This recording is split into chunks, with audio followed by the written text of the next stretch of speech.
Hi friends, இன்றைக்கி நம்ம சேனலில் தூதுவளை குச்சியை வச்சு எப்படி தூதுவளை ரசம் வைக்கிறதுன்னு பார்க்க போகிறோம். அதுக்கு நம்ம தூதுவளையை ஃபஸ்ட்டு கட் பண்ணிக்கணும்.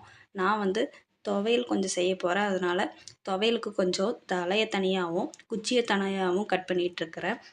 ஒரு வாரமாக இங்கே மழை பெஞ்சிட்டே இருந்ததுனால வீட்டில் எல்லாருக்கும் சளி பிடிச்சிருக்கு. ஸோ அதனால் தூதுவளை ரசம் வைக்கலாம் கொஞ்சோண்டு அப்படின்னு சொல்லிட்டு தான் இப்போ கட் பண்ணிகிட்ருக்கிறேன். இப்போ ஃபஸ்ட்டு தலையை கட் பண்ணிவிட்டு அதுக்கப்புறம் அந்த குச்சியை தனியாக கட் பண்ணி எடுத்துக்கிறேன்.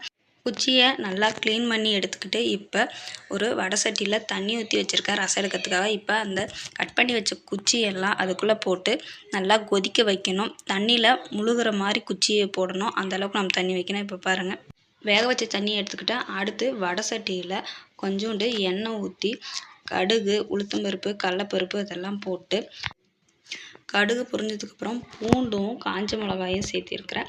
இதை நல்லா வதக்கணும். இது வதங்கினதுக்கப்புறமா தக்காளி ஒரு தக்காளி சேர்த்துறேன். இந்த தக்காளியை நல்லா வதக்கி விடணும்.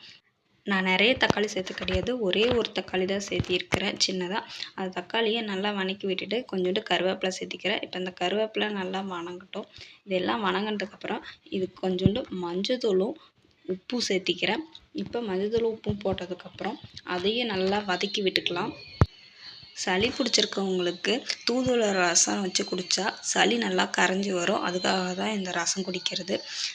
இப்போ பாருங்கள், தக்காளி நல்லா வதங்கிடுச்சு. இதோட மிளகு சீரகம் நான் நுணுக்கி வச்சுருக்கிறேன், அதையும் சேர்த்துக்கிறேன். இதாவது கல்லில் இடித்து வச்சுருக்கேங்க, அதை தான் சேர்த்திருக்கிறேன். நீங்கள் மிக்சியில் போட்டு அரைச்சி சேர்த்துறதுனாலும் சேர்த்திக்கலாம். இப்போ இது எல்லாமே நல்லா வதங்கிடுச்சு. இப்போ இந்த ஸ்டேஜில் புளி தண்ணி சேர்த்தி கொதிக்க வைக்கணும். ரசம் கொதிக்க ஆரம்பித்ததுமே அதில் நாம் ஆல்ரெடி ரெடி பண்ணி வச்சுருக்கிற தூதுவளை குச்சியை வேக வச்ச தண்ணி இருக்குல்ல, அந்த தண்ணியும் இந்த ஸ்டேஜில் சேர்த்திக்கிறேன். இதுக்கப்புறம் ரசம் கொதிக்க தேவையில்லை, நுரக்கட்டினா போதும். இந்த ஸ்டேஜில் நம்ம ரசத்தை இறக்கிடலாம். இந்த வீடியோ உங்களுக்கு பிடிச்சிருந்தா லைக் பண்ணுங்கள், ஷேர் பண்ணுங்கள், சப்ஸ்கிரைப் பண்ணுங்கள். தேங்க்யூ.